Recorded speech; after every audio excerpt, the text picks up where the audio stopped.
Fala pessoal, tudo bem? Dia 19 aqui da série CEA 30 dias, já andamos bastante, mas ainda falta um pouquinho, não desanima não, que a gente vai chegar lá, beleza? Hoje a gente vai começar a falar do conteúdo de um outro módulo, né? Terminamos o módulo 3 ontem com uma aula bem pesada aí, a parte de tributação para pessoa física, mas isso aí finaliza o módulo 3, que é o módulo mais denso aí da CEA, e agora a gente entra no módulo 4, que é o módulo que fala sobre fundos de investimento, tá bom? Tem bastante conteúdo para a gente ver, mas essa parte de fundos de investimento está basicamente baseada nessa instrução da CVM aqui, a 555, e eu recomendo que vocês baixem ela e deem uma lida, apesar dela ser bem longa, porque vai esclarecer algumas coisas que a gente não vai ter passado aqui. E nem tem como a gente passar tanto, porque senão ia ficar um conteúdo realmente muito longo. A gente quer passar aqui aquela parte realmente de foco que a prova costuma cobrar, mas fica sempre aí o alerta para vocês complementarem os estudos vendo essa parte aí da instrução, beleza? Vamos lá então. O que é um fundo, né? A definição dele é essa aqui, ó. É a comunhão de recursos sobre a forma de condomínio. E o fundo ele é uma empresa, então ele tem ativo, tem passivo, tem patrimônio líquido e tem um CNPJ também, tá bom? Quais são os agentes envolvidos na indústria de fundos? O primeiro deles, e um dos mais importantes, é o administrador. E aí coloquei um asterisco aqui para aqueles mais importantes, tá? O administrador é o responsável pelo fundo perante a CVM. O gestor é aquele que basicamente faz a compra e venda de ativos, tá? Então pode ser que o gestor tenha feito uma bobagem aí, mas quem vai responder na CVM é o administrador, beleza? É importante ter essa clareza e essa separação aí entre os dois. Já acabei falando do gestor também. O distribuidor é aquele que vai divulgar o fundo, tá certo? Um auditor independente, ou seja, é uma pessoa, uma empresa provavelmente independente que vai auditar as contas do fundo, tá? Custodiante, o fundo ele tem ativos, né? Tem ações, tem ativos de renda fixa, pode usar derivativos também. Então isso aí precisa ficar guardado em algum lugar. Tem um custodiante para isso. E o cotista, que é aquela pessoa que pega os seus recursos, coloca lá no fundo para serem aplicados e rentabilizarem. Beleza? Vamos em frente. O fundo é um investimento. O investimento em fundos não pode ser garantido nem pelo administrador, nem por nenhum tipo de seguro. E também a gente vai ver sempre isso aqui, né, nos documentos aí de fundos. Rentabilidade passada não é garantia de rentabilidade futura. Por quê? Não existe garantia para investimentos em fundos. Logo, linkando aqui os conhecimentos, a gente já viu uma coisa chamada FGC, que era o Fundo Garantidor de Crédito. O FGC atua para fundo, comprei a cota de um fundo, o fundo quebrou, foi a zero, perdeu todo o seu patrimônio. Vou poder assinar o FGC? Não, não vou poder, tá bom? Obrigações do cotista. Então o cotista ele tem algumas obrigações que ele tem que cumprir, tá? Algumas delas principais, não estão todas aqui, mas a primeira é que ele tem que ter ciência que ele pode ser chamado a aportar dinheiro caso o patrimônio líquido do fundo fique negativo. Então caso o fundo comece a ter problemas financeiros, o cotista marcou isso aqui provavelmente em algum tipo de formulário que ele tem ciência que o fundo pode chamar que é para ele aportar mais dinheiro, tá bom? Ciência de que pagará a taxa de administração de acordo com o percentual e critério do fundo.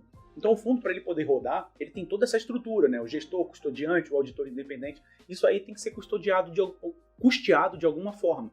E como isso é feito? Por meio da cobrança de taxa de administração pelo fundo aos cotistas. Então ele concorda, né? Ele tem ciência de que vai pagar essa taxa de administração, tá certo? E a outra é que ele também observa as recomendações de prazo mínimo de investimentos e riscos que o fundo pode correr, tá certo? Vamos falar agora sobre os tipos de fundo. Não é a classificação de fundos ainda. Isso a gente vai ver amanhã. Aqui a gente está falando sobre tipos de fundos, tá? Temos os fundos abertos, é aquele que o cotista pede o resgate a qualquer momento e a cota não pode ser transferida ou cedida, tá? Por que tem esse asterisco aqui? Existem situações especiais, que eu coloquei aqui embaixo, em que a cota sim pode ser transferida ou cedida.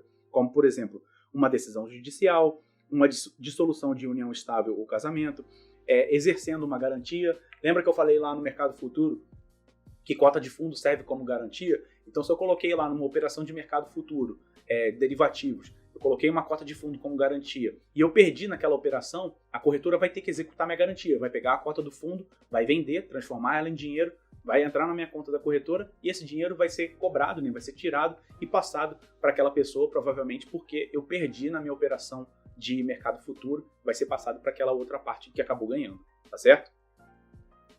Fundo fechado é aquele que o cotista só pode pedir resgate ao término da duração do fundo, certo? Fundo sem carência, a liquidez é imediata, então eu peço o resgate do fundo, eu entrei no fundo, eu consigo resgatar no mesmo dia, até se eu quiser, tá bom? E o fundo com carência é que eu tenho um prazo mínimo para poder ter direito aos rendimentos. E lembrando, eu já falei isso na aula passada, que quando o fundo é com carência, há a cobrança de IOF, mesmo que passe daqueles 30 dias em que, teoricamente, a alíquota do IOF seria zerada. Beleza?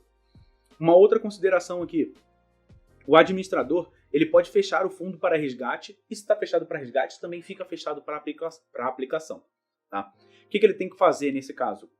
Ele vai comunicar o fechamento e a reabertura do fundo, e ele tem 5 dias para poder convocar uma assembleia extraordinária e decidir o que será feito do fundo. Tá?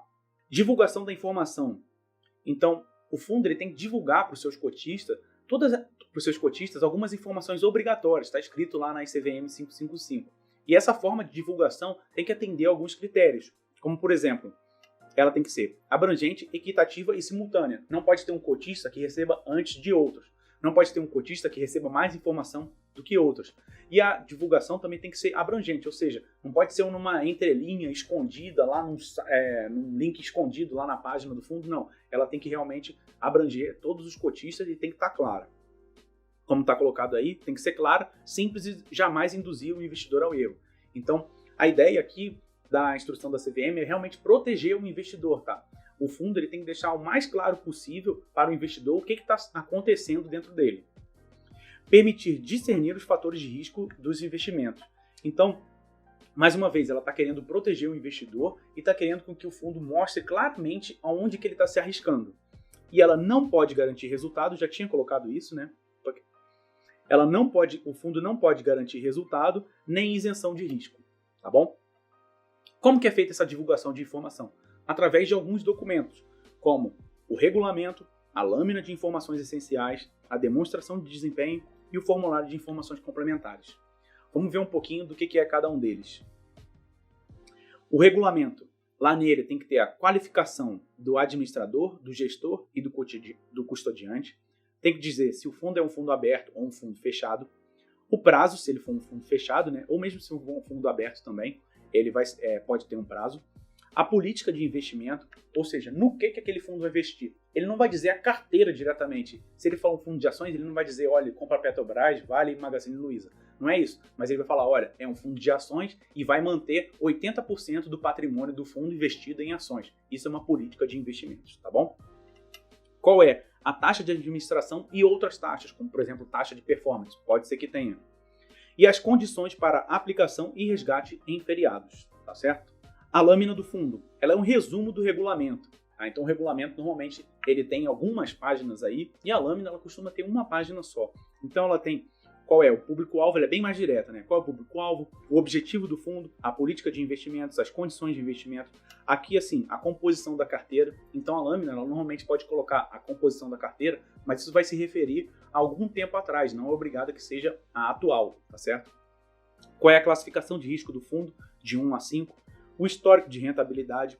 Um exemplo comparativo, então ele pode comparar a cota do fundo com algum benchmark. Se for um fundo de ações, por exemplo, pode comparar com o Ibov. Se for um fundo de renda fixa, pode comparar com a taxa Selic ou com o CDI.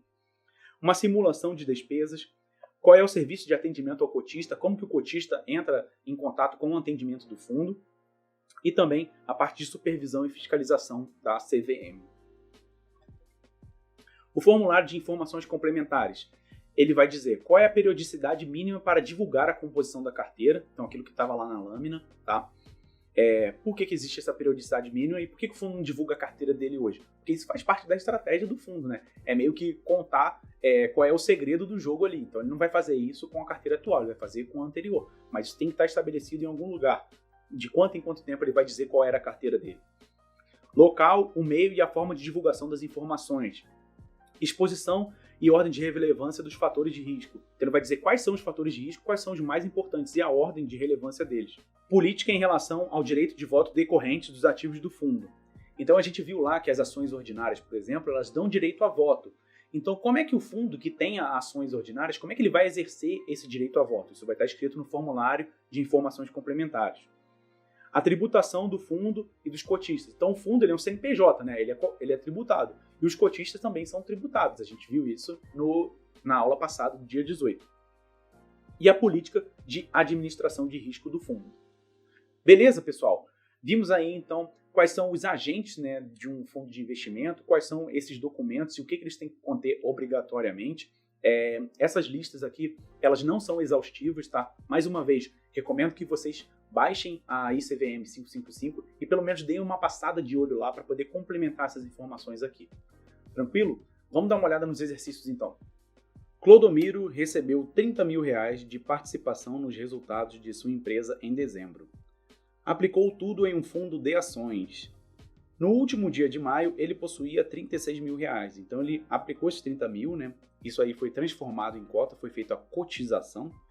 Essa cota se valorizou e se ele pedisse o resgate, né, estaria valendo R$36 mil essas cotas que ele tinha. Qual será o saldo de Clodomiro no fundo no primeiro dia útil de junho, considerando que ele não fez novos aportes nem fez resgate? Então, olha só, pessoal. Essa questão aqui está te induzindo, né, a pensar no come cotas, porque ele está falando aqui no último dia de maio, quanto ele tinha, que é exatamente o dia em que o come cotas vai lá e dá uma abocanhada na sua rentabilidade, né, no fundo. Porém, ele está falando aqui que o Clodomiro aplicou num fundo de ações, que é um fundo que não tem come cotas, tá? Então, no último dia útil de maio, ele tinha R$36 mil.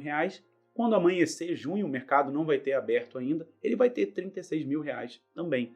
Não vai ter acontecido nada. Então, aqui, ó, a resposta é a letra C. Beleza?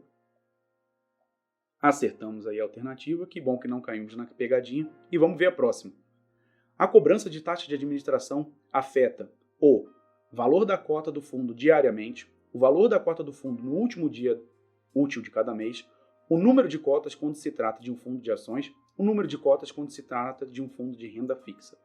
Então, pessoal, primeiro, o come cotas, ele afeta o número de cotas, tá? Por isso que é come cotas, ele não vai afetar o valor da cota, beleza?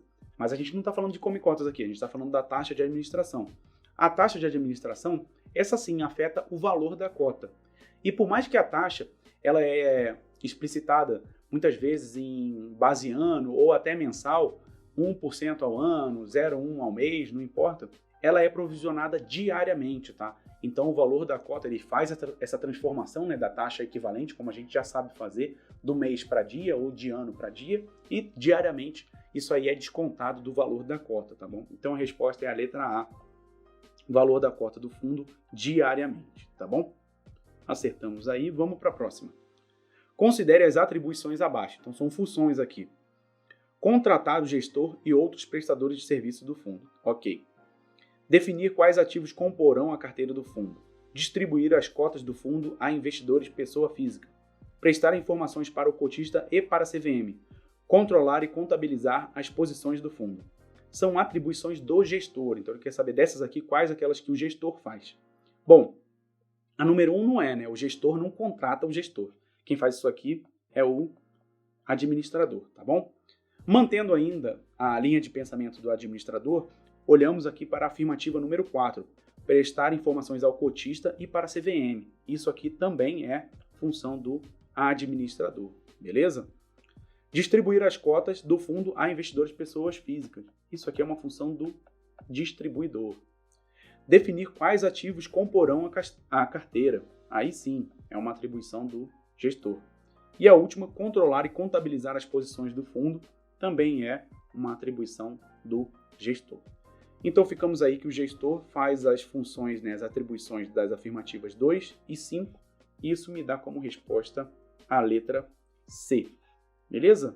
Então, aí acertamos. Terminamos aí por hoje, falando aí um pouco de fundos. É importante que vocês revisem isso para poder saber o que cada um desses participantes, o que cada um desses agentes dentro da parte de fundos faz, porque a prova gosta bastante de cobrar coisas desse tipo aqui, como essa última questão. E também ficar atento com essas pegadinhas, né? Tipos de fundos diferentes, que tem come cota, que não tem come cotas, como que é a provisão da taxa de administração e outras coisas que também estão lá na ICVM 555, como eu falei para vocês. É muito longa, mas vale a pena dar uma olhada para você ficar mais afiado ainda para a prova e acertar, conseguir sua certificação. Beleza? Não esquece, dúvidas? Pode colocar aí nos comentários, deixa o like no vídeo. Vejo vocês no dia 20.